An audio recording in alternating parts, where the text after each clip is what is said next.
Hello everyone, welcome to మనం ఇంతే. మా చేలో పసుపు వేయటం కోసం మా వారు తెచ్చిన పసుపు విత్తనం ఇది నాగాలాండ్కు చెందిన లడాంగ్ విత్తనము. ఈ విత్తనంలో కుర్కుమిన్ శాతం చాలా ఎక్కువగా ఉంటుందంట, అన్ని విత్తనాల కన్నా కూడా. కుర్కుమిన్ ఎక్కువ శాతం ఉండే వాటిని మెడిసిన్ తయారీలోకి అయితే వాడతారు. జూన్లో విత్తనం వేయటం కోసమని ఇప్పుడు తెచ్చుకుని స్టాక్ అయితే చేసుకుంటున్నాం మా ఇంటి దగ్గర. ఒక అరెకరం కోసం అని మాత్రమే ఈ పసుపు అయితే తీసుకొచ్చారు. పుట్టి 8,000 పడుతుంది. ఇవి 2 పుట్లు. అరెకరం కోసం అయితే ఈ 2 పుట్లు సరిపోతాయి అంట. కేజీల్లో అయితే ఇది 50 కేజీలు 9 బ్యాగులు. ఈ పసుపు విత్తనము ఇంచుమించుగా కేజీ 200 పడుతుంది. ఇతను మా ఊరిలో పొలాలు వ్యవసాయం చేయిస్తూ ఉంటాడు. ఈ పసుపు కొమ్ముల మీద కప్పు వేయటానికి అయితే వచ్చాడు. అరటి సరుగుతో ఇలా కప్పు అయితే వేస్తున్నాడు. ఎక్కువగా ఎండ తగలకుండా ఉంచాలంట, అందుకోసమే అరటి సరుగుతో ఇలా అయితే కప్పుతున్నాడు. 5-6 ఎండరిటాకులను కలిపి ఇలా కట్టలుగా కట్టుకొచ్చాడు.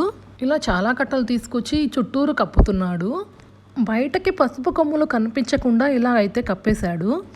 వీటిని మనం విత్తనం వేసే లోపల 2 సార్లు అయితే తిరగేసుకోవాలంట. పసుపు కొమ్ములన్నిటినీ చెమ్మ పట్టేయకుండా ఉంటాయంట అలా చేస్తే. వర్షం పడి చిన్న మొక్కది ఏమి వచ్చినా ఇబ్బంది అయితే ఏమీ ఉండదంట.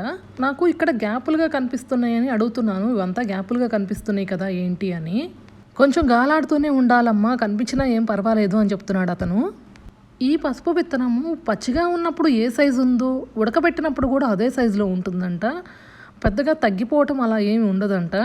మామూలు పసుపు విత్తనం అయితే మనం ఉడకబెట్టినప్పుడు సైజు అయితే చాలా తగ్గిపోతుంది పచ్చిగా ఉన్నప్పుడు కంటే కూడా.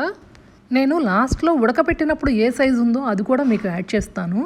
పచ్చిది మీరు చూసారు కదా ఆల్రెడీ. కప్పటం అయితే కంప్లీట్ అయిపోయింది. ఉడకపెట్టిన తర్వాత పసుపు కొమ్మలు ఏ సైజులో ఉన్నాయో మీరు కూడా చూడండి ఒకసారి.